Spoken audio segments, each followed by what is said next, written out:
is the one we're working on, and I did a little bit of work on it, so if you don't have this one, which, if you didn't get a new one tonight, that looks kind of like that with a staple up in the left-hand corner, you need one. Could you pass those out to whoever doesn't have one? And for those of you that are streaming with us, it should be online for you. What I did is I took what we had gotten last week and I just integrated it in so that we can just go with it from there and add on to it.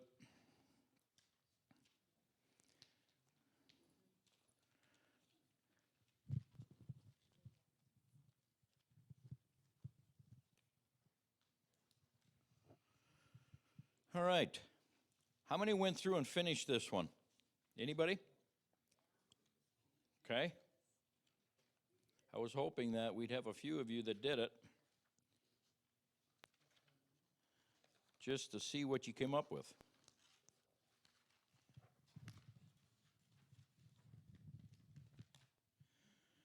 So we had gotten down through,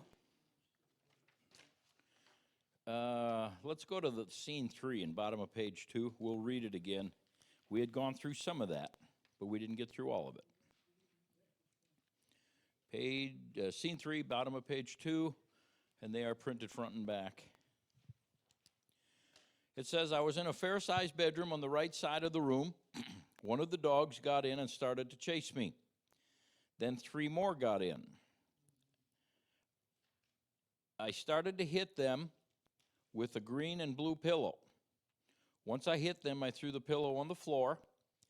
My mom was pacing back and forth on the bed while on her phone. Then my mom was about to be attacked by a brown dog, and she had a pillow in her hand. That pillow was green, by the way. And the dog ran into it and disappeared and turned into a pillow. Then I hit a bunch of dogs, and all the dogs turned into pillows except one black dog. This dog was the most dominant and broke through the window.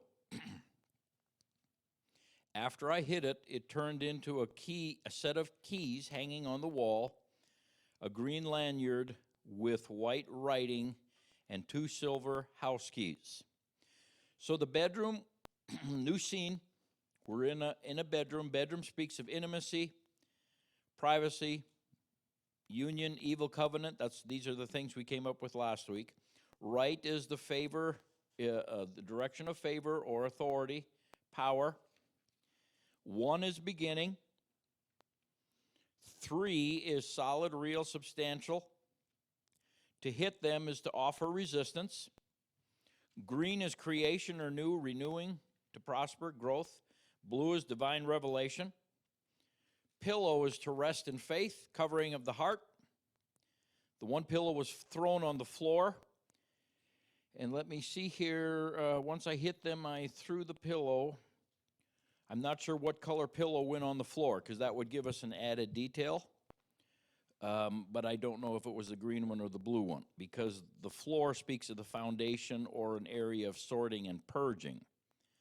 So something was going to happen in the person's life foundationally that would revert back to whatever color pillow went to the floor.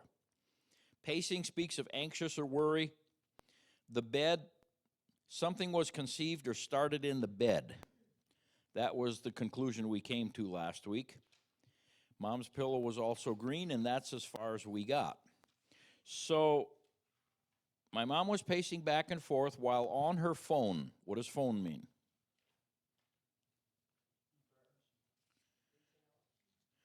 Prayer. What else?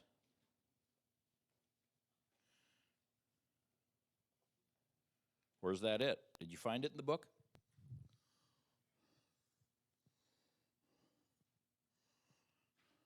I believe Kevin's right. Prayer, talking to God. So mom is on the bed. The bed being something that was conceived or started. Missed a T there in that. Not stared on the bed. It's supposed to be started on the bed. Bottom of page 3. She's talking to God on the bed. So, being on the bed, talking to God, what would that mean? What would that be talking about?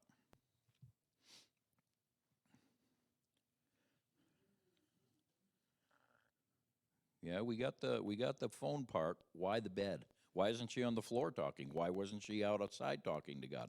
Why is she on the bed talking to God? It's where the thing started. You agree with that? What do you think? See, it's always a picture. It's always a type. It's always trying to relay a message in a picture form.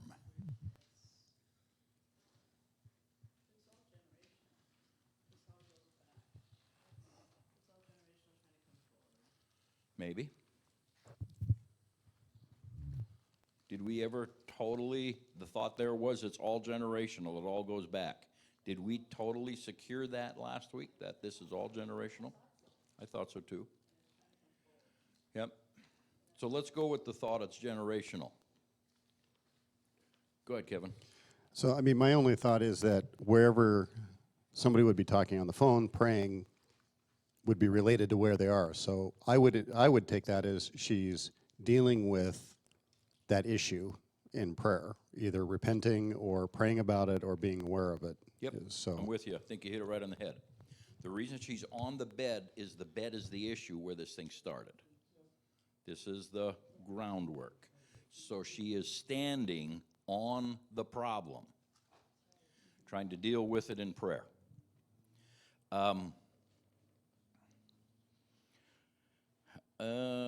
She was pacing back and forth. We had pacing as anxious or worry. So let me ask you this.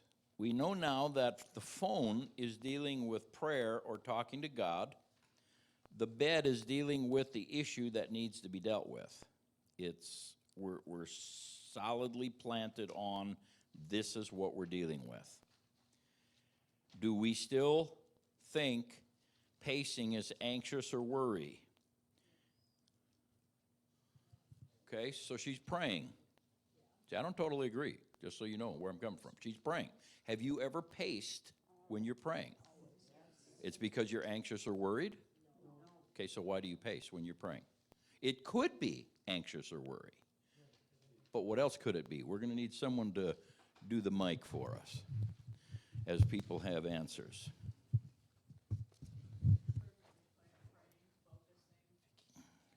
Okay, you're going to need the mic. Give me a break. Okay, who's talking? Go ahead. Or if you had just something, gonna be or I'll bring it over here. Fervently praying, pressing in, focusing as she's pacing. A lot No of times. indication of praise. What's that? There's no a lot of indication. times when I'm praying and pressing in, Okay. I'm walking. I'm not sitting still. I'm Fervently pressing in. fervently pressing in and focusing on God and crying out to Him, or what Okay. you know what I mean. Just a lot of times I will not just sit still. I'm going after it. I'm on the floor, pacing, going back and forth, just like I. I Okay, don't know if what does that feel like in your spirits? Is that it? Might be. Anybody else got anything? The pacing in prayer. Because I'm not saying it's bad. I'm not saying it's bad input. Good input, but we always have to measure against our spirit. Is that what he's saying here? Well, I think that it's the mother for her child. I think, I don't want to say kind of coming to the wit's end, but wondering, we need an answer and we need it now. And I don't know if that would be worry or, but I just think a mother. I know that Yep, she's a this mother. is a trauma that this child has gone through, her daughter. Mother's probably gone through it. Yeah, and, This is a but now generational it's thing that coming, affected Mom too. now it's coming, To the kid. See, there was a couple of words that you said that it moved in me. Most of it didn't, but there was a couple of words you said it did, which leans towards the thought of focused, but tenacious. Yes. This is like getting in the ring. We're fighting. Yes. We're focused, we're tenacious. This thing's got to be dealt with. Yes. What thing? The thing we're standing on. This is under our feet.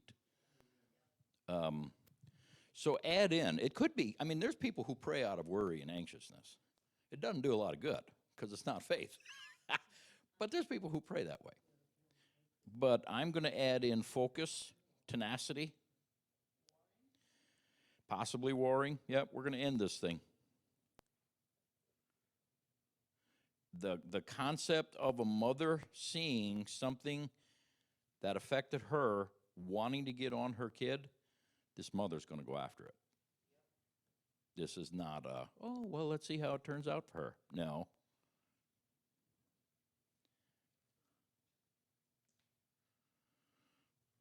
Okay? Then my mom was about to be attacked by a brown dog.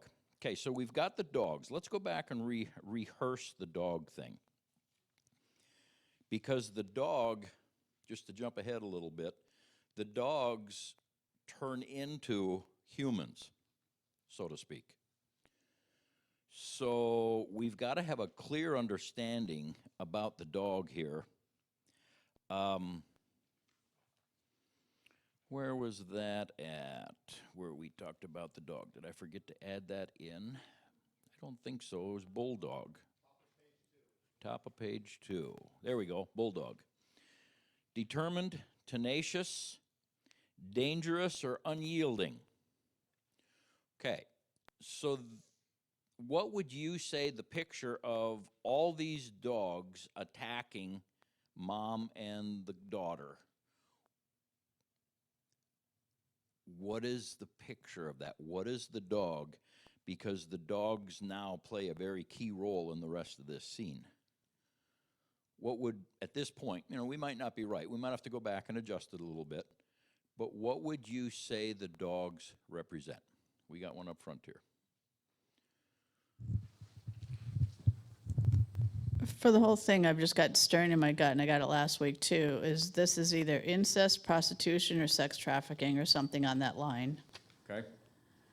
We got that. We know it's sexual or sensual. We got that out of the pink hoodie. We jumped ahead a little bit. So I am going to write down, I'm going to add here. It's like I said, we can always go back and tweak it a little bit. Incest, promiscuity, prostitution,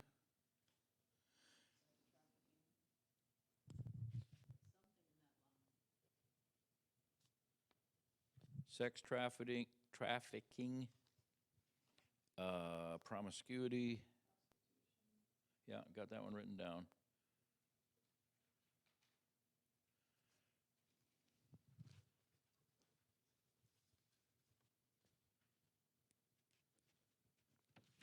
So would it be fair to say the generational thing we're looking at here is somehow sexual? It plugs in some place or multiple places maybe, but it's sexual. So if we would pan back out a bit, get away from the details, and say the dogs are representing a sexual generational thing that's been passing down. Everybody in agreement with that? Okay. Then my mom was about to be attacked by a brown dog, and she had a pillow in her hand, and the dog ran into it and disappeared into a pillow. And I don't know what color that pillow was. That would just give us a little deeper level of understanding, but we can go with it as it is. My mom was about to be attacked by a dog. What does that tell you? They were trying to stop her. You want to give her the mic? Then you can jump in afterwards. They were trying to stop her from praying, from being active. Okay, that's good. Did you have something, Walt? Yeah. Could that represent the spirits that have attacked her in the past in the same area?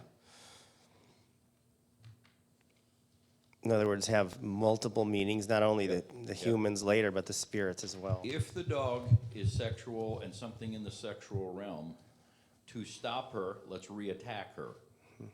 They're not going to attack her with poverty. They're going to attack her with who they are, Okay. which would be something sexual. So mom is going to be tempted at some point to go down the wrong road here too. And specifically, the road is brown. It's a brown dog, which is earthly, sin, man-made, dead, humanistic is what we determine that to be.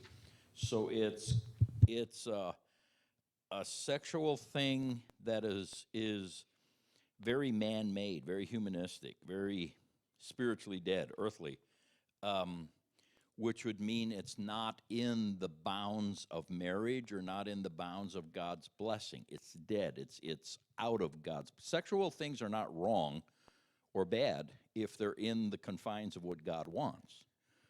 The brown sexual thing says this is not in those confines. This is out of it. So mom's going to be tempted to go right back into this because, see, the best way to, if you're looking at this from a demonic side, the best way to stop a Christian from being bold is get them under condemnation. Get them to do something they just like feel so bad about. And then every time they open their mouth to fight you, you whisper in their ear, but who are you to say anything? Look what you just did. And you render them powerless. So that would be, in my mind, that would be a warning to mom. When you enter into this war, be on guard, because the same thing you're trying to stop for your child is going to try to reattack you. She had a pillow in her hand. Pillow, to be in faith, rest in faith, covering of the heart. So this is a good thing. And it's either a divine revelation pillow or it's a new starting pillow, a new creation, a prosperity growth, a renewing, green or blue. Either way, that just gives a little deeper level of interpretation. She had a pillow. The sexual thing ran into the pillow and disappeared. I don't know if a new pillow appeared. Don't have enough detail on it. Don't know if a new pillow appeared or it just went into the pillow and the dog disappeared. Either way, the end result is the same. The sexual thing was consumed or taken out of the way by divine revelation, spiritual gifts, or growth, renewing, starting something new. And of course, if you have a lineage of sexual things that have been happening for generations, someplace you got to start something new and not let this same line of thinking go on. It has to be absorbed into new revelation, a spiritual gift, a growth, a personal growth, a renewing, a prospering. So what did that just tell us? To beat this, mom has to do what? Stand. Okay, what else?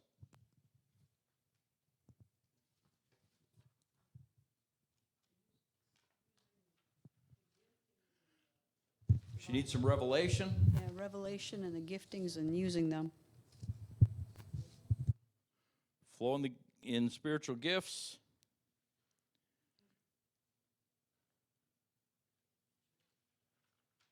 So now, stop and think. I want to throw in a side thought on the spiritual gifts thing. If this person, and we're not revealing who had this dream, if this person is someone who no longer believes the spiritual gifts are active, they're not going to beat this thing, according to the interpretation of the dream. Because they're going to have to take a stand. They're going to have to get some revelation. We can add some things there to it. They have to, the green is being renewed. They have to grow. They have to prosper personally to stop this sexual attack.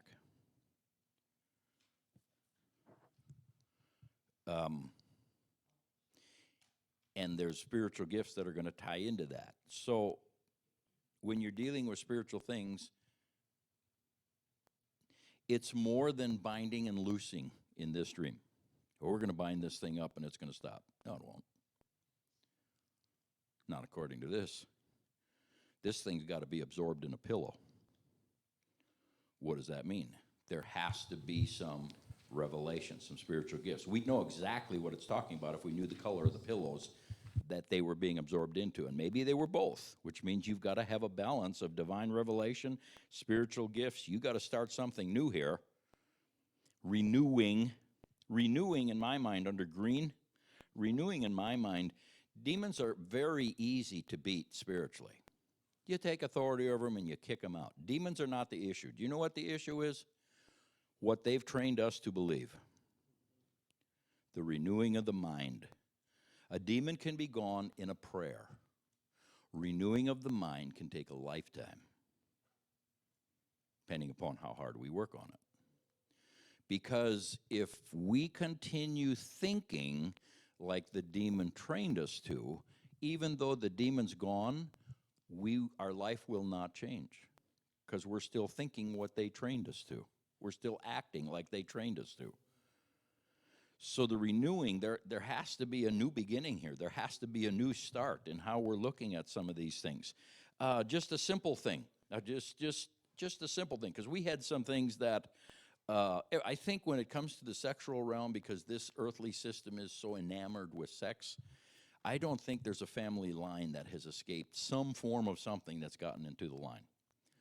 You know, so there's I'll give a personal example. There was some stuff that had gotten into Mary and my line and came down, and here we are. We're trying to stop this. Yes, you pray against it. Yes, you try to see what's going on, but then you have to make some decisions. You say, what kind of decisions?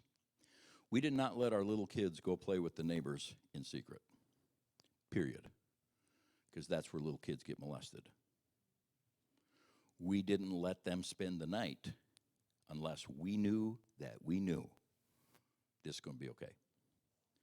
Because children spending night at their friend's house is when sexual stuff happens, especially when they're junior high and, you know, their bodies are starting to change and hormones are starting to change and makes no sense to them, but they have these desires, these curiosities, these urges.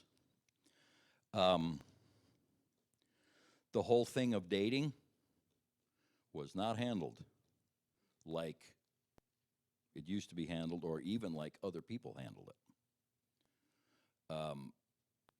We were on top of that. It was kind of funny. Felicia was, I don't know how old she was, 13, 14, and we were at my parents' place in North Dakota on vacation, and some guy from one of the other family's friends was out there too, and they did their bonfire and stuff at night, and we had told them, you watch each other. We're not playing with this. You don't let one of them wander off, whether it be a boy wandering off with a girl, or a girl wandering off with a boy, or a girl wandering off with a few boys. Nope, we're not going to have this. We're trying to start something that will stop the sexual stuff from going on, okay? So it was funny. It was probably midnight, something like that. We were sleeping. Mary sits up in bed. She just kissed him. I said, what? She just kissed him. I said, are you serious? Yes, that's what God just woke me up and told me. She just kissed him.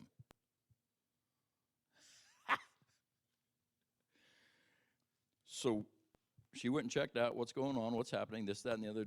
I believe she said everybody needs to go to bed. That's whatever. So it all broke up. The next morning, she pulls her to the side and says, why did you kiss him? What? Why did you kiss him? How do you know?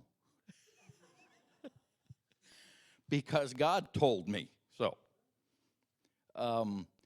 that was all part of, if you're going to stop sexual things, you can't, well, it applies to everything. I mean, it's not just sexual things. If you're going to stop something from going down in your family line, you have got to start over in how you approach that thing.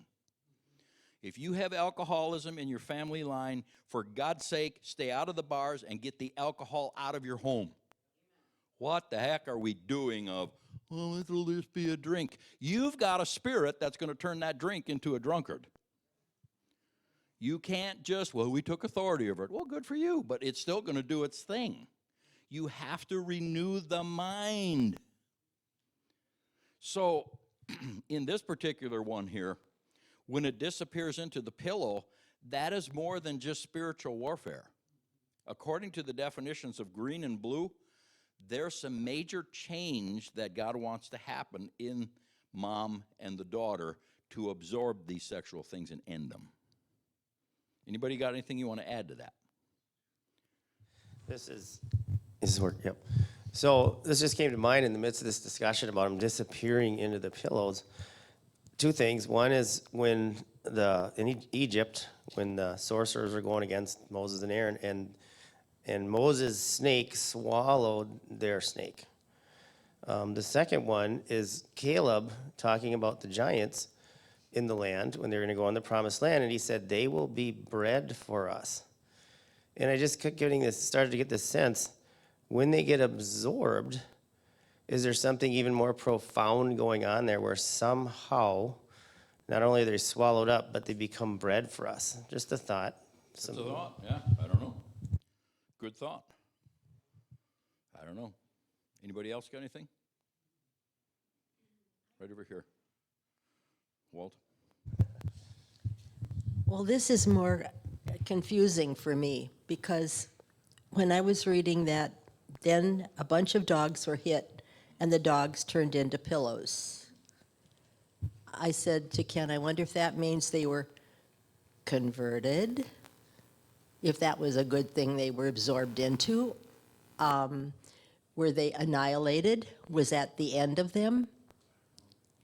Because to me, as I was going through the whole thing from the beginning to the end, I just was thinking that something had started generations before and it had grown exponentially. It had gotten bigger and bigger, and now there had been something that had intervened in the lives of these two people, and now the climax. Now it was going to either go end or destruction, and you were going to go on, and this is a going on, obviously.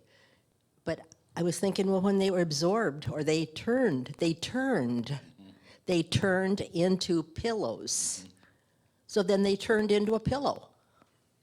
Good question. Or they turned, like I'm turning, and they went in. Or they turned, yeah, and went I into the was pillow. just, because to me, as I'm looking at it, they all did except that one big Yeah. black one who didn't.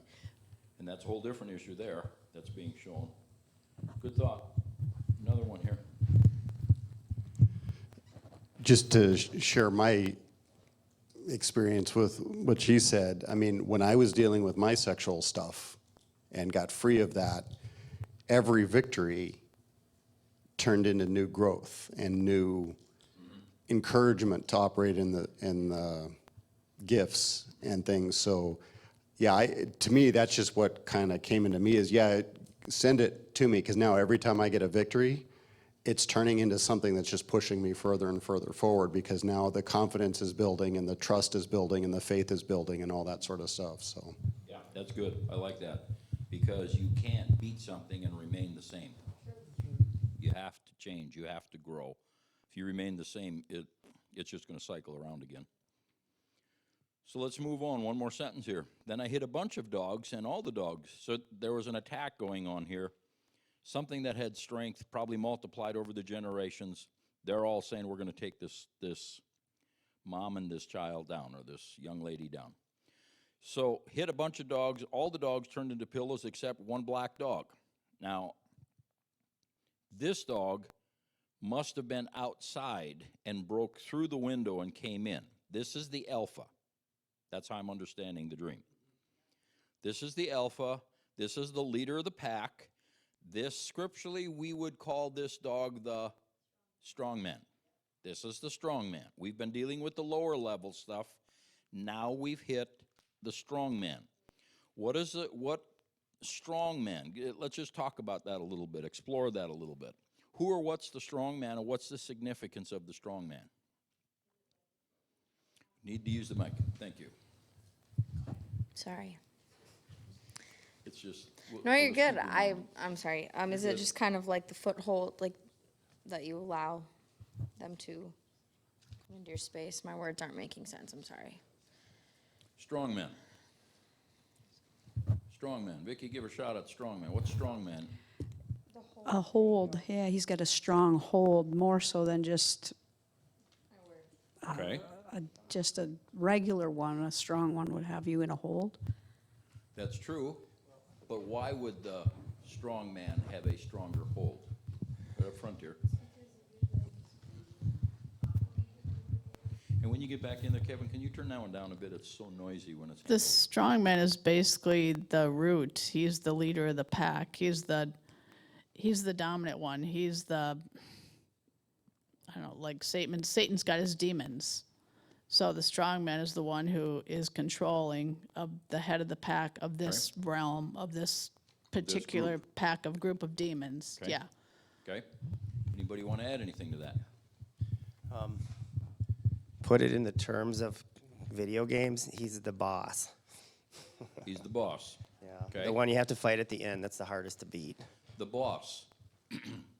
Let's see what Kevin's got, and then we're going to develop a lid on the boss. We're getting there. Yeah, and same flavor, but that's the assignment. That's the one who's been given the authority and the assignment to run Bingo. that disaster that's supposed to be your life. The rest of them are all reporting to him, but he's the one that's been given that assignment to destroy you. The strong man's the leader, the boss of the kingdom, the head, the alpha, the whatever. This is what I was trying to say. I'm sorry. It's kind of like in the court system about how you give them legal right to be in your life. Okay? So that's what I was trying to say. And Okay? they hit it. Good. That's Thanks. going to play in. So everybody good with that? The dominant dog, we're going to call that the strong man of this generational thing. Okay? Broke in through the window. What does that mean? Anybody remember what window means?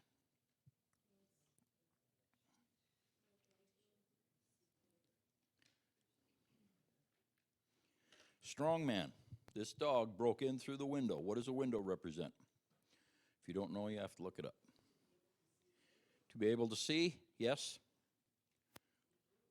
See through, see into. This would be Christianese talk. We would be saying revelation, revelation knowledge. Windows usually represent God wants you to see into or through something. In this case, the dog's outside going to break through, so the dreamer is seeing out into what is going to come at him. Okay, got something to add to that, Walt? Just the thought that, Jesus says the thief doesn't come in by the door. Like it would be an indicator that it's coming in through unlawful means, so to speak. It's not of God sneaking in, so to speak. Yep. It's obviously evil, sneaking in, breaking in. This one broke through the window, so it's not even sneaking. We're going to break into your life. You want to add something to that? I kept getting that he had been given legal right to do this, and he broke the boundary, and he was very confident that he had something legal that he was going to try and use. Enforce. Yep. That's right. Yep. A legal ground. Yep. To be working in this family. Sins of the fathers, which becomes legal ground. Yep. Give them the right to operate. That's the strong man. So now you are so on to this, hit the next sentence. After I hit the strong man, once I saw, this is the strong man. This is the principality or the power of Ephesians 6. This is the boss man coming after me. This is what did you remember what you just said? Say it again. That's all right. because after I hit it, it turned into a set of keys on the wall. Now stop and think about it. The strong man is the key to everything that's happening in the demonic realm that's coming against the family. We now punch it with faith and resistance and divine revelation, and we've grown spiritually, and we hit it with that stuff, not our fists. We hit it with the pillow, that stuff. It doesn't get absorbed. It turns into the set of keys. Now, just as a surface immediate thing that comes to my mind is, I give you the keys to the kingdom. Whatever you bind and whatever you loose. The keys to stopping the strong man, the leader, is binding and loosing. That's how I would interpret that. Rather than him just disappearing, God's saying, here's the keys to defeat him. Let me show you what it's going to take. He's going to come at you, but I'm giving you keys to defeat him. Add to that silver house keys. Silver house means something. Two means something, because it was specifically 2 keys. So we've got kind of a general interpretation, but all these details will take us deeper. Anybody want to add anything to it? Just the scripture, I don't know exactly what scripture it is, but it keeps popping into my head. When the strong man gets caught breaking into your house, they are to pay you back 7 times. Okay, Old Testament scripture says when you catch the thief, which that applies in this case, they're to pay back 7 times, okay? So not only are we going to stop them, in your mind, we're going to get something back, okay? Did anybody else have anything? Are we going on this? Are we going on the next sentence? No, we're still, well, we can go wherever, whatever you got. Okay. So I don't have my book, so I can't look up what a wall means. But green is life. A lanyard goes around your neck. Yep. White is, I feel like this is positive, right? Because that this is This scene we're victorious, interpreting you've won. So positively. white Yep. is purity. So it's a purity of life that God is giving you and hanging around your neck. And the 2 is a union with him, silver being the knowledge. So it's a knowledge of purity that brings forth new life that is being poured out on this person in that moment. Like it's a new breakthrough. But it's like new life, and it's pure, and it comes with knowledge. And Lanyard is something that people read. So this purity, I'm with you 100%. This purity of life, this something new, Yeah. has to be evident to those Yeah. looking on. yeah. It doesn't go anymore. It doesn't say what the white meant, just white letters. You couldn't read it. I don't know. It just says white writing. Would writing symbolize something? Like since there was writing, it wasn't like a white line, but it was white writing, like that. I don't know. You don't know? It's white letters, so it's a message. Something's written here. It's a message that is needing to be read by others, that I agree with you, the green and the white. White's purity, green is a new start, new creation. Can you use the mic, please? Is it almost kind of like breaking forth new ground in their foundation, like a purifying of their foundation? Yes. Okay. Okay, so not only are we going to bind and loose, but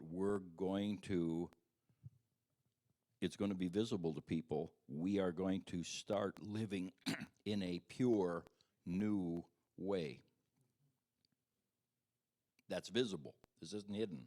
This is visible. We're changing how we're approaching this life, which that's kind of what we were talking about before. Kevin, you got something to add in here?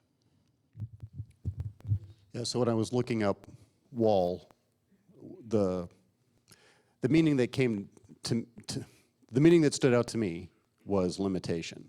So my interpretation of that, after I hit it, it turned into a set of keys hanging on the wall, is the key is the authority to bind and loose, and the wall is the limitation. So So once you've dealt with that strong man, you've now got the keys to remove those limitations, which then flows in, I think, with what you guys have been talking about on the next one, which is once those limitations are gone, the walls are gone, suddenly you've got access to communication and new life and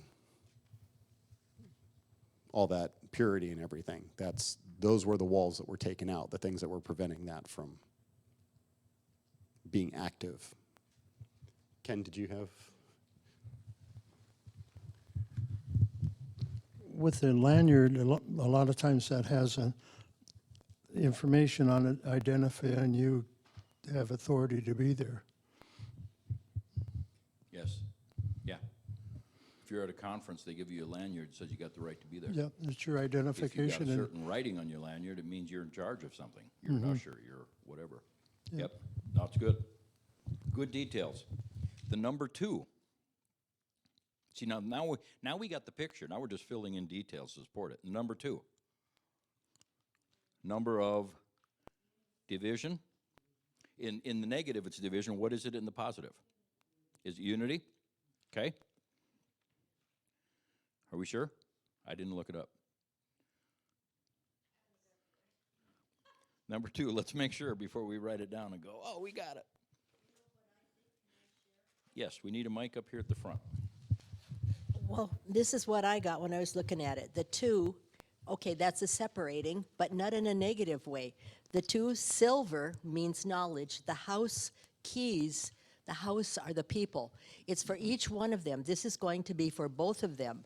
This isn't going to be, they're going to come through this and be fine, be whole, be sound. It's a separate, but they're in unity. It's Yep. the diversity of the unity that they have together. Yep. And they have to get knowledge. Right. 2 in the positive means a sign for witness or testimony, agreement, unity. So we got to get in unity in this. And of course, if you get in unity on something new, it's going to divide you away from the old. So 2 is talking about a process in motion here. The white and green lanyard is talking about a process in motion. Things are changing. Silver is talking about knowledge. Oh. So to get this process in motion the right direction, it's something's being reiterated here. Blue is revelation knowledge. Silver is knowledge. So God's saying knowledge is key here. You got to change the what you know and how you think if you're going to beat this. You can't just go with the same old knowledge you've had. You've got to get new knowledge, revelation knowledge, godly knowledge. So now we have the answer to how this is supposed to be beaten. How to beat this. Jump over to page 4. And I left a big space there for you to write in if you needed to. Otherwise, page 4, scene 4. Now we're going to learn something else here. We'll read it through. I was sitting on a kitchen island, and one of the dogs turned into a person. Bingo, that's what we said before. I feel this person is bad and maybe female. She was wearing a hot pink hoodie, light pink hearts on it, with her hood up to hide her face that was facing down. The colors on the hoodie reversed when the person was walking around and put their face up. But the face was still shaded. Couldn't see the face, but when they raised their face, the light and dark, it was a hot pink hoodie, light pink hearts. Hot pink, light pink, I presume hot means very brilliant, probably very strong, but maybe a little darker. Light pink, so they reversed. The hearts went dark and the hoodie went light when the face came up. The colors on the hoodie reversed when the face was shaded black. Okay, that's everything in that scene. Kitchen we know is heart, speaking of the heart of the person. Island, what would that be referring to? Did anybody look up island?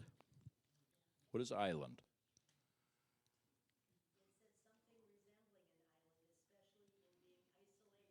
going to need the mic because it's a long definition.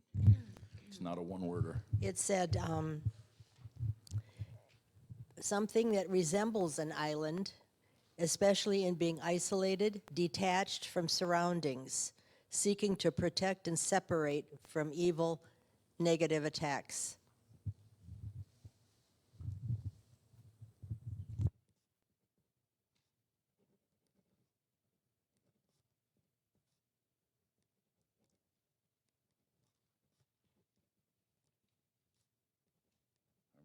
Just right.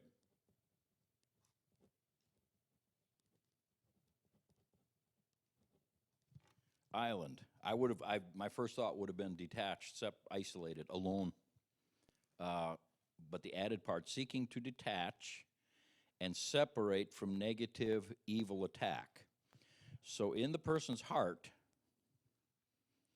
they're trying to detach from this evil. The isolated, alone part, I'm not sure yet what that means. It might just mean they're trying to detach from the evil. We'll see as we go on.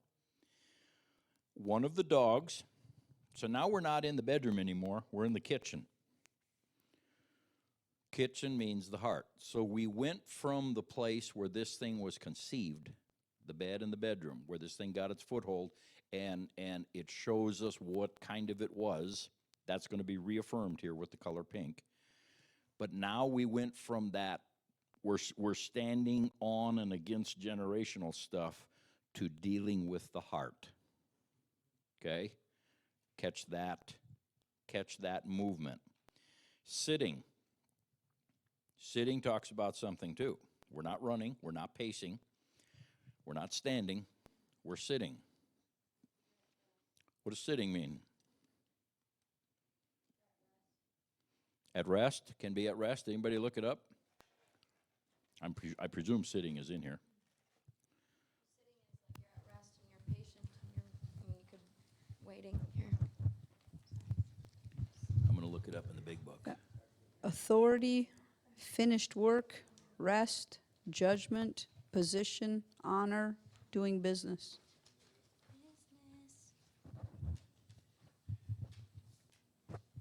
So sitting would be a good position, according to that. It's not a bad thing. This is a good thing.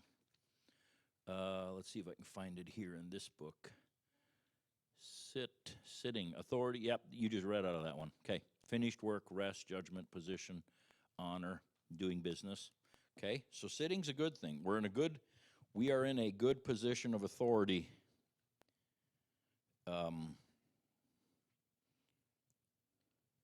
We're in a good position of authority in our heart,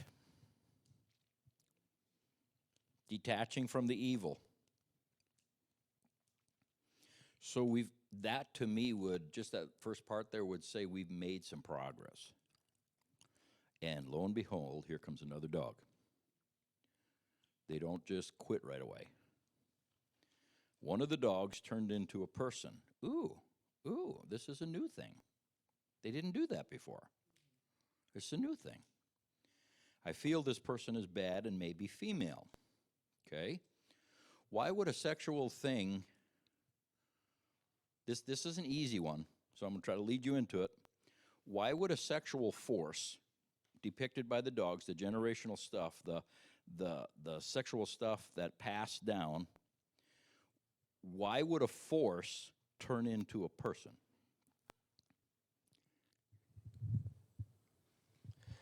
Because it intends to use a person to try to get what it Bingo. wants.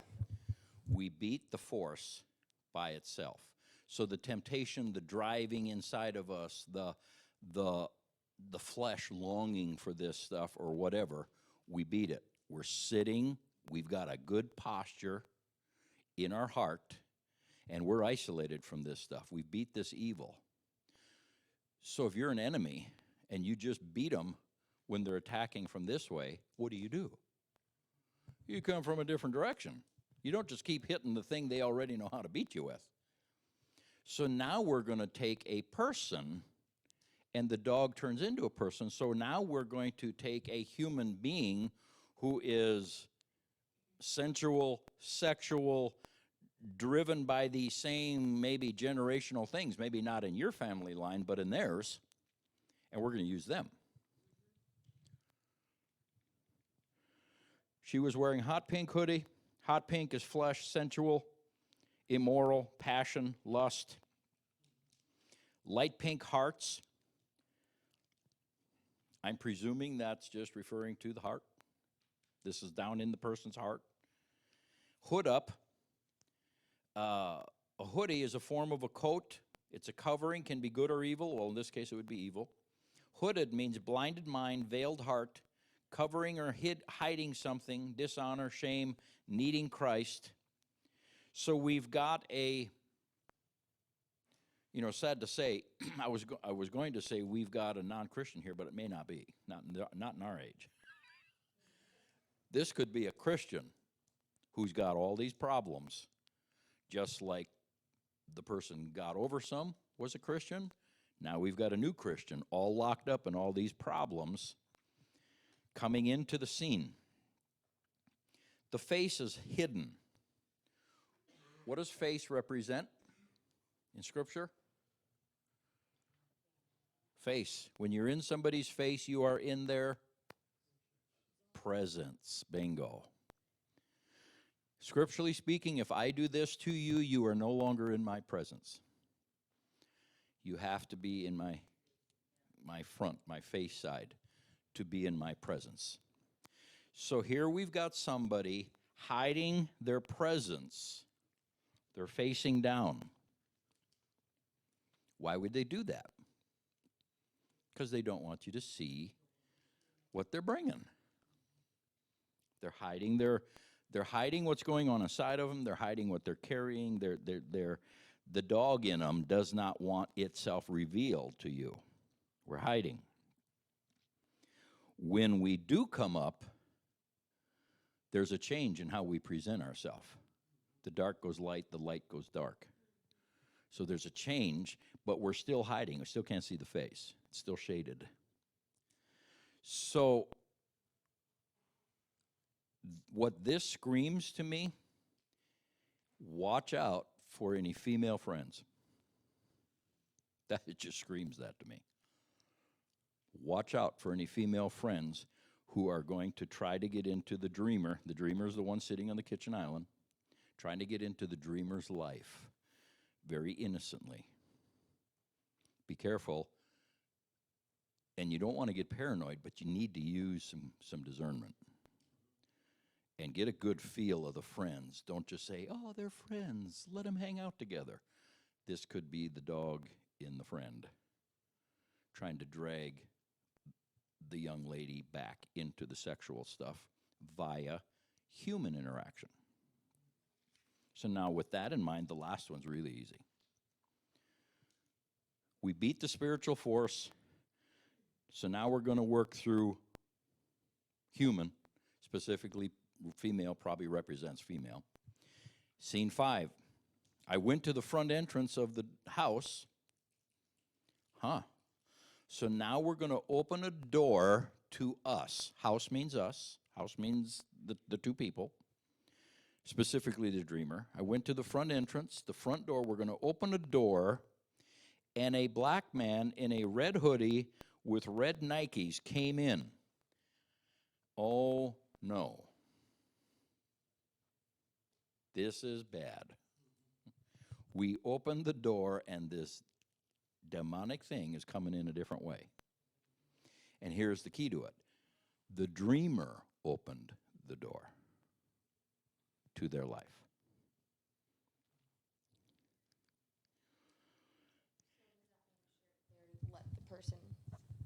Does that mean they already let that person from scene 4 come in? Is that what that represents? I don't think so. Okay, so this is something I completely think different this is something to watch out for. to watch out for. Yep. The same as the girl in the pink. I think something to watch out for. I don't see anywhere where it says that the dreamer opened the door. I went to the front entrance of the house, then a black man in a red hoodie and red Nike came in. Well, you're right, technically speaking. Yeah. He could have opened the door. Yeah. Yeah. Okay, good point. Glad you brought that up. Went to the front entrance. So this is not a hidden thing. This is right out in the open. We're not sneaking around the back and going downstairs and coming in the house. This is front entrance. This is full view of people. A black man. Black. Do we interpret this scene positively or negatively? I don't know. Let's push a little further. I pushed him and all the dogs came in. Oh, no, this is negative. The dogs are back. I was fighting them off again, and then I woke up. So somehow a door, big picture of this, somehow a door opened to the person's life that let everything back in, and we're at war again. We were in a good position. We were in the kitchen island, sitting in a good spot. We had to keep an eye on some female stuff, but now we're back in the war. We opened the door and let this thing back in, or he opened the door. My guess is, let me bring a thought up here. Does any, because this is demonic stuff. We're back to the dogs. We're back to the sexual stuff. We're back to bad again. We're fighting this. Does any bad thing have the right to break into your house? Only if you give it the right. Which makes me think the dreamer opened the door.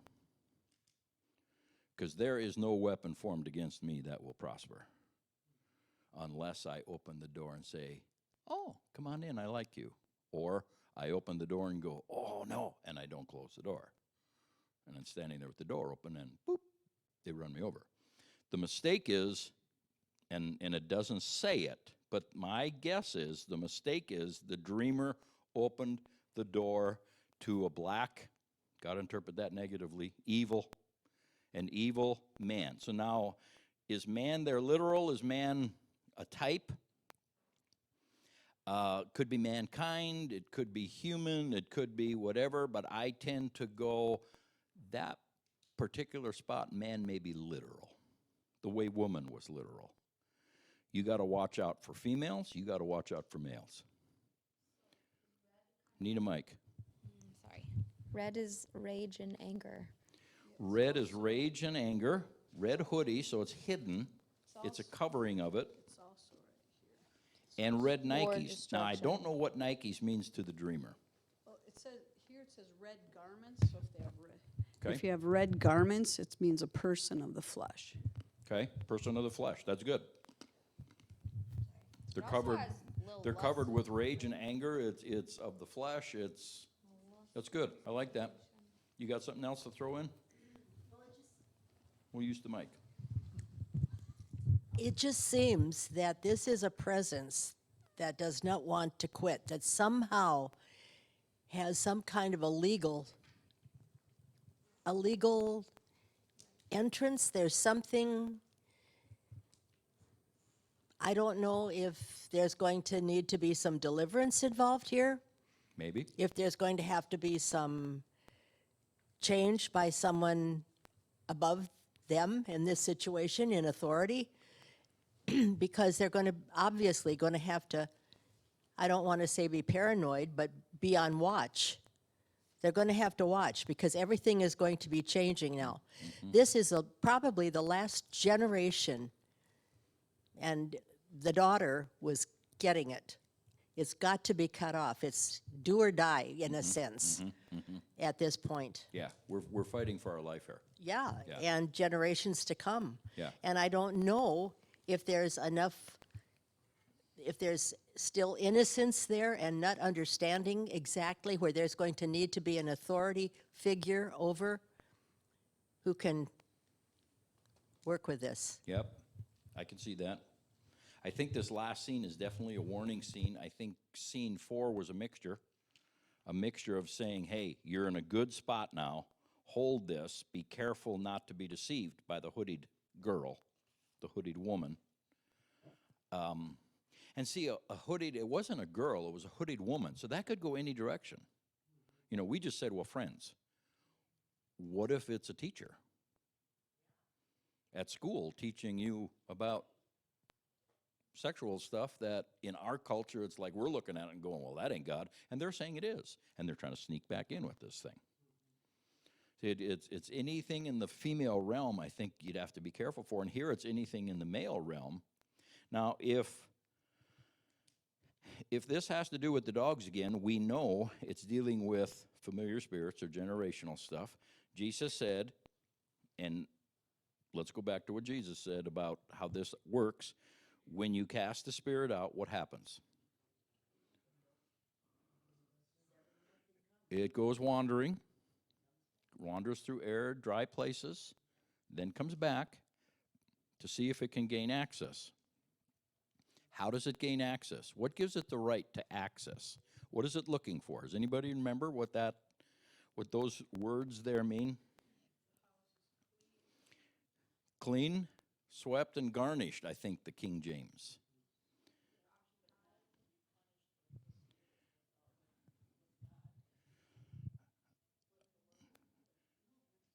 I didn't bring my iPad, so let's see if I can find it on my phone. Does anybody know where that scripture is? Where did Jesus say that?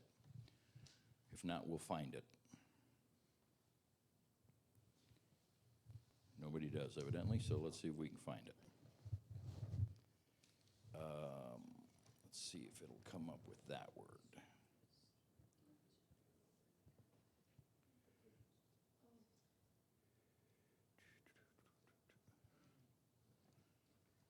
Nope, not coming up with that word. Let's go to a different word. Let me go to, I'm going to use Strong's Concordance. Because, okay, what scripture are we in? Luke 11:25, on its return it finds the house swept clean. Okay, come on. Luke 11:25.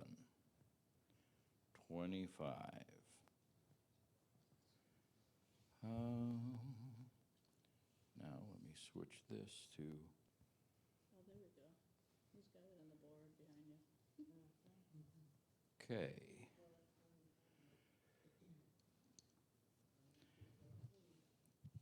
I'm wanting the other spots too, yeah. The NIV version will give me the other spots. New King James doesn't. Swept, clean, and put in order is what the NIV says on Luke. However, this is found numerous other places. Yeah, cross-references it with Matthew 12:44. Swept and garnished. Let's go also to swept, put in order. Let's go to Matthew 12, starting 22. We'll see what comes up there. Matthew 12, 22.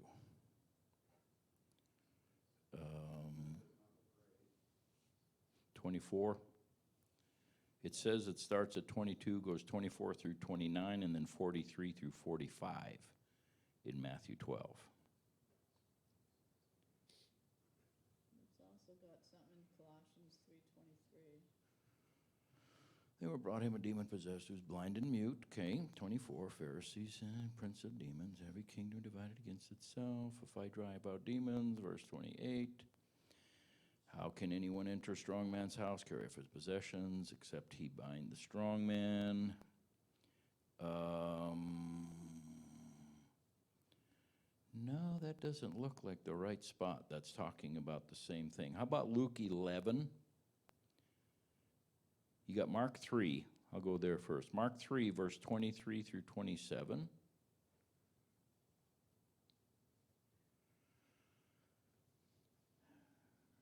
Can't drive out Satan, pose, no one can stand in a strong man's house, rob his house, sins, blasphemies. Nope, that's not it either.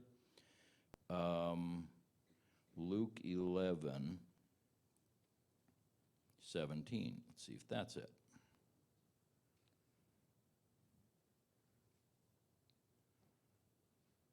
Luke 11:24.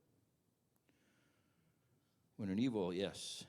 When an evil spirit comes out of a man, it goes through arid places seeking rest, does not find it. Then it says, I'll return to the house I left. When it arrives, it finds the house swept, clean, and put in order. Then it goes and takes 7 other spirits with it. And I don't, let me see if I have that. The booklet on spiritual warfare basics gives the definitions of swept clean and put in order. Spiritual warfare. Let's see if that's it. Okay. How do we do? Stopping. Well, let's try page 13, see if we can find this scripture and give you what that means. You'll be surprised what it means. That's why I'm taking the time to look this up.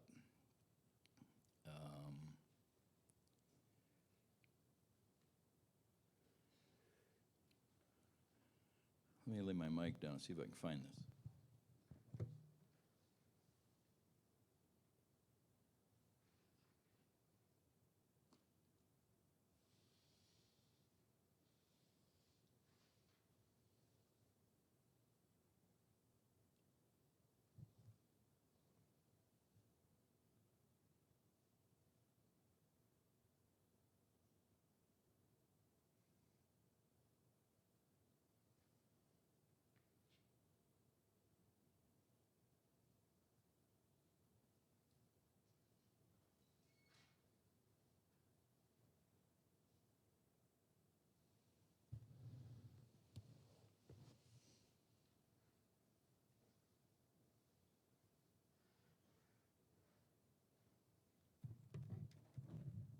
Well, I know it's in this booklet.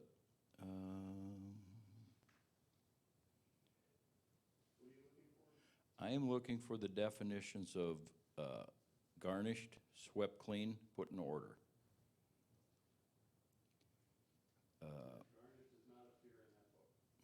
Does not? So it's not in the King James then. Well, let me try it a different way, see if I can come up with the definitions. I will go to Strong's and see what he says. And we are in, come on.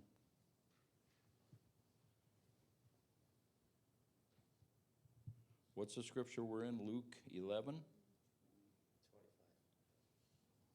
11:25.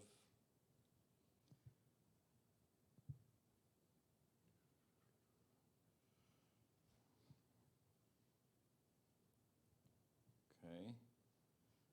Swept. Come on. Luke 11:25. Garnished. No, it must be in Thayer's where it gives the better definitions. I'm going to give you what I remember, and I don't know if I'm remembering it exactly correctly. It is speaking of being empty, but the reason it's empty is because the person is on a spiritual holiday. So in other words, we went through this war, we won, and now we're just sitting down and really doing nothing spiritually to fill us, which goes back with what Janet said. We're not filling the house with the right stuff. We cleaned it out and decorated it up, but then we went on spiritual vacation, so to speak.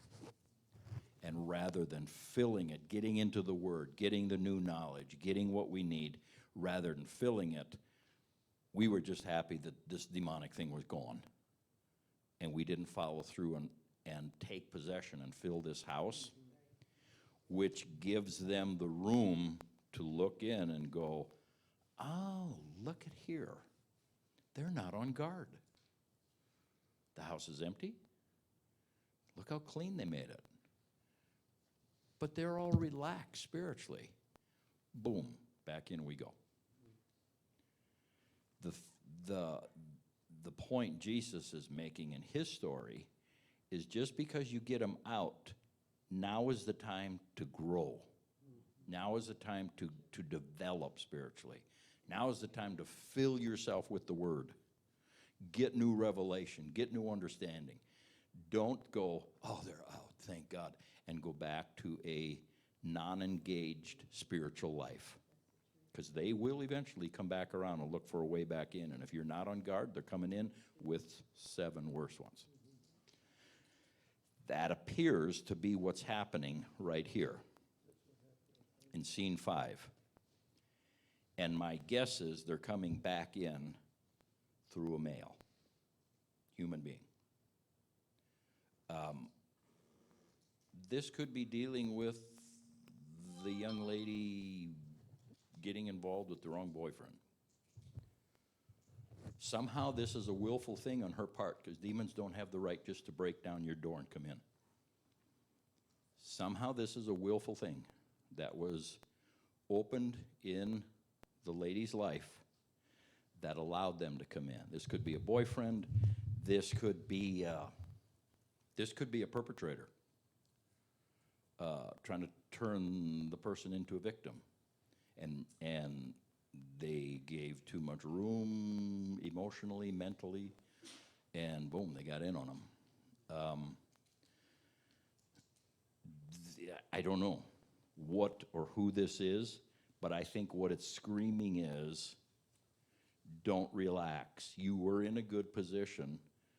Don't relax. You've got to stay on guard to this stuff. You want to add something to it? Could this possibly she opened the door to online dating, social media, Could be anything. stepping into something like that, or even maybe she struggled with, Well, it's a pornography black online? Who man. knows? So somehow this is dealing with a human, my opinion. This is a black man. So social media, yeah, but somehow we're tying into a human with that social media. Right, exactly, yeah. If, Tying into a How the person. door was opened, I don't know. Yeah, it could be any of those things. Yeah, because there seems to be a lot of that going on with everybody, but especially the younger generation is like, social media is, Which reemphasizes scene 3. The renewing of the mind, the getting revelation, the part on scene 4, the 2 keys, the silver keys, their knowledge. You can't just sit back and say, we beat it now, and not grow. right, and then Or go it's gonna back come in. to, well, I can still get on Instagram, I can get on Facebook, and I can talk to all these people, or I can get on a dating site and just talk to people, it's innocent. It could go bad. Not saying it will, but it could. No, there's a really good chance it could, there's a lot of Yeah, got to pay nasty stuff attention out here. there, yeah. That's what I get. Okay, we got somebody back there.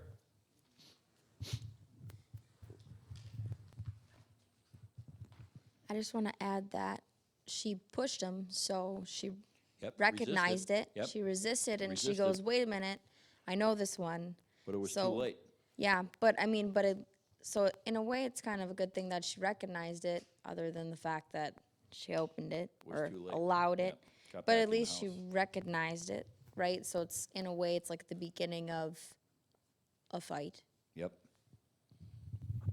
In the purple book, it says pushing is doing things in your own strength. Okay. One of them, or without the Spirit. Okay. That is interesting. That is, yeah. So even though you're resisting, you're not necessarily doing it the right way. That's interesting. Pardon me? Need to use the pillows, yes. So now out of just, anybody got anything to add at this point? Right here, up front. Well, I was really encouraged with this sitting on the kitchen island because that meant that she had to have climbed up on top of it. And to me, she was aware, this is just the way I was picturing it, the dogs running around, but she was up. She was trying to set and establish boundaries. And so to me, at this point in time, because these have to be real people too, so it sounds to me like there's going to maybe have to be some accountability, some working with the individuals if that has started already or going to. Because it sounds like they're going to be navigating some things that maybe they might need some other wisdom. Scene 4 is a very encouraging scene because to me, I'm with you. It says scene 1, 2, and 3, we won. We beat this thing. But scene 4 also says watch out for deception, and scene 5, watch out for someone trying to just break back into your life again for the purpose of reestablishing the dogs. Both cases, the deception or breaking back in. Breaking back in, and it's going to take revelation from God as it plays out, because many times people personality-wise or depending upon what happened to them, they take the victim's role. And it's like they have blinking on their forehead. Abuse me. Use me. And they don't want it, but it's blinking there. And someone tries to break in on that, it could be indicating numerous things. So I think, going back to, just for the fun of it, here's what we had for the big picture after we just read it through. Negative things are happening or are going to happen because of an open door, possibly a generational thing, resulting in damage to the dreamer. We got close. Now to go back and rewrite the big picture, there's sexual stuff going on that is ancestral, that is trying to get on the young lady and obviously drag her on into whatever it is, prostitution, sexual trafficking, promiscuity, whatever. Trying to get on her, drag her into that. Mom and the young lady beat it. It's a spiritual thing, it's a physical thing, it's a mental thing, it refers to needing knowledge and so forth. They beat it.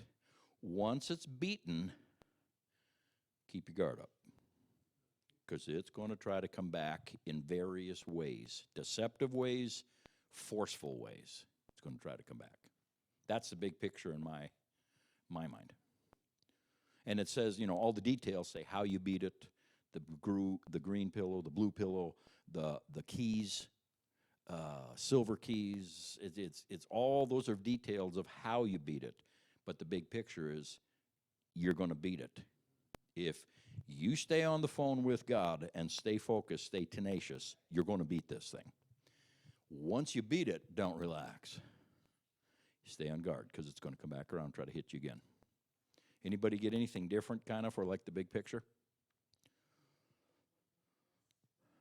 See, now, just kind of back out of the dream, and I still can't really answer the question satisfactorily to myself. Why does God use dreams? There could be numerous reasons, but just one. Just back out of the dream, this specific one, and go, look at literally a ton of information that he gave in this dream, where if he would have had to speak it to the person, would have they heard him? I mean, that would have been a lot of speaking. They would have had pages of, God told me this, and he told me this, and then this happened. But in the dream, it's all there. You just have to see it. And he can give it kind of in a, when you transfer big documents with computer online, put it in a zip file. Then the other end, they open up the zip file, and this huge document comes out. That's kind of a dream. He got all this information. He zipped her down to a dream. He shot it over. He said, and open that thing up and see what I just told you. It's just amazing what God can say and do in dreams. Anybody else got anything to add? Okay, so we're done with this one. So let me say this. Next week, Mark Anderson's going to be here, and he's going to deal with a topic that's going to be really good. I'm going to keep it a surprise, but he's going to be here next week. And then the following week on Tuesday, we have a workers' leaders meeting at Word of Life for everybody who's a worker leader. So we're not going to be doing dreams for 2 weeks. Then we're coming back, and we've got 3 or 4 Tuesdays left before we get to the end of May. So I've got 4 different dream sheets here for you. If you're online, you can grab them there and print them down. We've got 4 of them, so we're going to hand those out. We're going to send you home with these. You got 2 weeks to see what you can find. And I don't know what we'll start first on when we come back. Maybe we should decide that. So what we'll do is let me have some people hand these out, and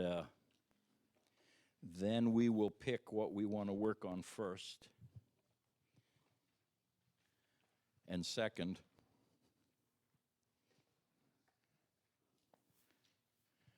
But my guess is we're going to need to work on these some, because we want all 4 of these done by the end of May. And we are getting quicker. Could you hand out this group? Somebody? We're getting quicker on interpretation, I think. Go ahead, Kevin. Tell them what to do. So For the online people, these dreams are the wound dreams, the treasure dreams, and the wolf dream. Okay. Here's one more that needs to go out. So this one, the big one, well, I'll wait till you get them. We'll talk about them a bit and go from there. Yes. We are. We're doing good. We made a lot of ground tonight fairly quickly. Of course, some of you had worked on it a little bit, which helps. You don't have to take the time of turning the pages, look it up, try to figure out what God's saying. It's done. But yeah, we're gaining steam. If you go back to that first dream that we interpreted, and if I would have had a camera on you that night, you were all sitting there blinking like a bunch of frogs in a hailstorm. It's just like, wow, I'll never be able to do this. Now you're engaged, and you're finding the vein, and it's good. We're making good progress now. So we have 4 things here. We have a treasure dream, which is a little longer. It's a full page, 3 scenes. We have a wolf dream, which is substantially shorter. Then we have a 2-dream sheet. Both of them were really short dreams. And then we have a vision that goes back to 2012, which I found interesting. So here's my suggestion. Let's work on the shorter to keep practicing. Maybe start with the wolf dream, and then go to the page early December 2021, those other 2 short dreams. Then plug in behind that number 3, the treasure dream, and we'll save the vision for the end, because the vision to me is the most difficult one. I'm not convinced it was a vision. Because remember, you can have a day dream or a night dream. You can have a day vision or a night vision. And to me, unless this is in 2012, so we're 10 years ago now when this came, and unless this literally happens like it's laid out, and it could, or happened like it's laid out, it's not a vision. Visions are what you see is what you get. Sometimes there's a little bit of typology in them, but this one is so deep in, I'll just let you read it. It's going to be probably the more difficult one, is my guess. Without some real divine revelation, that one's going to be a little more difficult. So the first one we're going to be working on when we come back in 2 weeks is the wolf dream, and then the early December 2021. We'll start there. Then after that, we'll go to the treasure dream and then the vision.